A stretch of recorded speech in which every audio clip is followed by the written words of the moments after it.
Hey guys, Philippa Channer here. Welcome to the Marketing 101s for Small Business Owners podcast. I'm here outside of Karis Lavender Fields, wrapping up this month's series on just business essentials. If you notice, usually, I'm a content marketing strategist and I am very passionate about talking about marketing and helping business owners really understand ways to market their business and connect with their audience.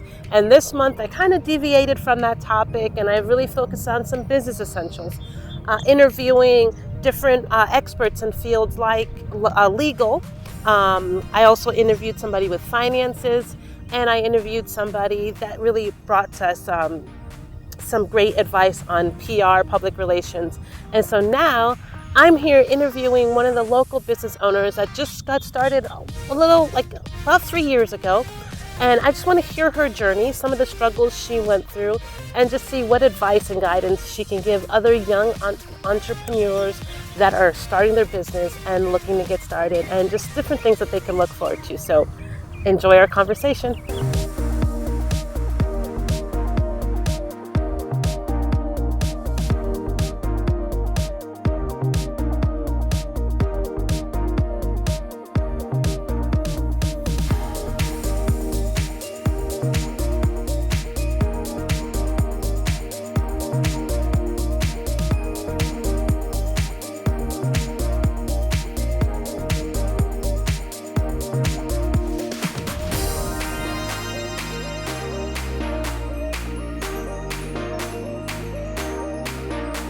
Hey guys, I made it inside the shop at the Karis Lavender Fields, and I'm excited to be here. So, Claudia, please introduce yourself. Please tell us about your company, what you do, and how you got started. Thank you, Philippa. Thank you for inviting us. My name is Claudia Tsas. The name of my company is Karis Lavender Fields. Karis for the Greek meaning of grace. We started this company back in 2020. The plants went to the ground on May of 2020. And the shop and the barn was open a little bit more than a month ago. Okay. We started the business as a result of a change of path on my career. Uh-huh. And it just happened to be at the same time that COVID hit the world, which allowed me to have time to work here, to put the plants on the ground and to design the dream that we have for this business. Yeah, that's a very similar story. I started my business around the same time, February 2020, and then COVID happened. And at first I was like, oh no, should I just stop? But I realized, the space to breathe gave me time to really focus on the essentials of the business and getting it started. So. Yeah, I think so. It gave me also the opportunity to create, to dream, and to be ready for when the world is ready to reopen. Yes, very true. So we're here, Lavender Field. Mm-hmm. What inspired the Lavenders?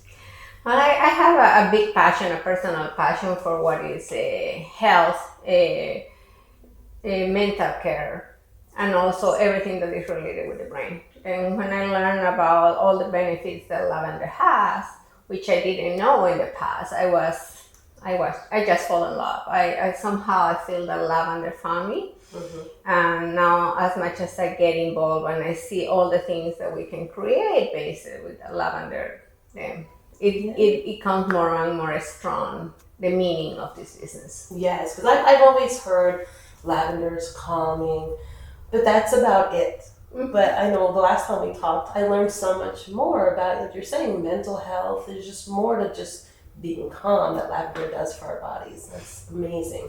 Yeah, I think as a society we're used to get medication or be always in the run and forget how important it is taking care of ourselves or meditation and a whole different set of practices that we can have to really help us to balance our life. I love it. So I know we talked about COVID and starting a business during COVID. Are there any other big business challenges you had to face? There are a few, like I think for everyone. One definitely that it is the weather. the weather conditions. Maryland is challenged, and learning about what are the best cultivars that we will have, and when to plant, when to harvest, how much water, even how to prepare the soil. It was a whole experience, and we have a few losses of plants the first year, and we're still learning, and that is one of the biggest challenges. The other one, of course, is having the resources to accomplish everything like we want. Like we want to have a licensed kitchen here to make our own products and to provide a space even for our partners to make their production here. And that requires some capital. That is always the first years. It's a lot of investment. Yes. I know. Definitely the weather. I love Maryland for its seasons, as just a resident here, enjoying living here. But I can imagine trying to have a field and grow crops. Yes, there's different nuances to learn. Yeah, humidity definitely is not our partner in this. Yes. In this dream. Yes. Yeah. So now, with everything you've gone through to start your business, to get where you are, if there's anything you could go back and maybe change or redo when it comes to launching, is there any steps that you're like, I wish I would have done it this way instead? Maybe I will plant the plants in a different way, because now that I see how they look and how much people enjoys coming and seeing the fields, and we have always on our mind those French fields filled with plants and the purple, because probably my rows will be closed, and then we will have that experience, because although we have 1,000 plants on the ground, sometimes feels small. And it's not because the plants are small or we have less plants, it's because the separation that we put between them, for practicity, to have grass on the middle and allow people to have classes. But when it's about having the experience of the whole concept, probably I would do that different. Okay. Well, there's still time, and you've got land. So in a few years we can revamp some things. And next year we are planning to have new plants in front of the barn, and to add a gazebo, and to add some wooden tables and things like that. They will add to the experience. Yes, that would be beautiful. And now, one thing I'm learning as I started this business is we can't do everything alone. It's good to form partners with people, especially people who are more experienced with us, that can help kind of mentor us and guide us through some of the processes. So have you made any business alliances in the area that's helped you really get where you're going so far?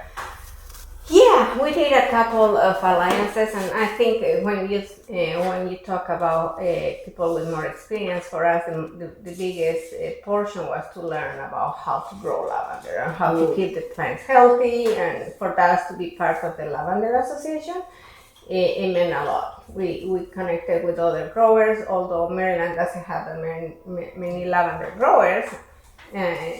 We connected with others in Virginia and even in Maryland, but more for around the Big Creek Lake, and that helped us a lot to learn from them and their experiences to move forward. Other alliances that something that really helped me to connect with a lot of people was being part of the Leadership Montgomery program that I mentioned it to you before, and all the people that I met and the amazing friends that I had as a result of that experience, and that opened a lot of opportunities as well for us to show what we have. You're probably the third person that has been through the program that shared with it about me, or about the program with me, and definitely interested in checking it out. It is really worth it, because it helps you to see Montgomery County as a community, and all the pieces, all the parts that are involved, and how we can really have an impact in the community. I love it. All right, so now, this whole podcast, I'm really gearing it towards other people who are starting businesses, and maybe at the beginning stages or the first couple of years. So is there any advice that you could give somebody who's considering starting their own business now? Advice I think it's very important to work in our business plan, to have the idea to write, that help us to keep our mind straight, and also really put together what we are driven for. Yes. Sometimes going ahead with actions without planning, it is our tendency, or it is what we want to do, run and execute. But not having a plan will create troubles in the process. And also understand that those plans are not forever. That it's a living organism that you gotta review and keep feeding that business plan and changing it, because you, along the creating the business, you will realize that no, actually this area is better if I move in this direction with the business. Like it happened to us. Yes. Like we are learning now that having a small retreat, summer retreats, people interested in health, they're feeling like they want to come here, then that is something that wasn't part of our plan, but now it is. Then revisiting our plan regularly and adding the things that we are learning is also part, very important part. Sometimes we think that we write a business plan to present it to somebody, to help us with something, and after it goes to a drawer. But definitely no. It should be something that it is next to us, and we are constantly checking it and seeing where we said that we are going, and if we are going in that direction, and what we need to change. I love it, because I agree. So many business owners I speak to, like, I have a business plan. I did it like 5-10 years ago, and I'm like, who you were and who your business was 5-10 years ago is completely different. It's just something you should kind of take out and look at, like maybe every 6 months. Exactly. Things change. It helps you to organize your mind. Yes. And it should hopefully get you excited and inspired to get to the next level. That's correct. Yes. Okay, so tell me more about the shop. So we're here in the shop. You've got lavender plants outside. So how does it go from outside to the shop? And if somebody came to visit, what are all these products they can get? We are incorporating lavender to every area of the living, basically, that you have at home. For yourself, for your family, even for your dogs. Then we have products that come from dog shampoo, dog refresh spray, that the things that they are all natural, and they are lavender based. Then we also have for the house some products for carpet fresheners based on lavender baths and essential oils. We have things for the kitchen that you can cook. It's becoming very, very popular, adding lavender to the recipes. Then we have all kind of treats for that, like dipping spices and balsamic vinegar infused with lavender, and honey, local honey that we get from a wonderful woman that is in Monterrey, and we provide the culinary lavender, and she infused her lavender for us. Then, and also, of course, for ourselves, all kind of lotions and massage oils and essential oils for the diffusers and the bundles. I think the bundles and the flowers themselves that we use for our sachets, that is something that everybody wants to have to give. I think we became a good point for people to prepare gifts for somebody else. Yes, like a gift basket. And we ship around the country for people that is sending gifts. And I personally, I love to give gifts.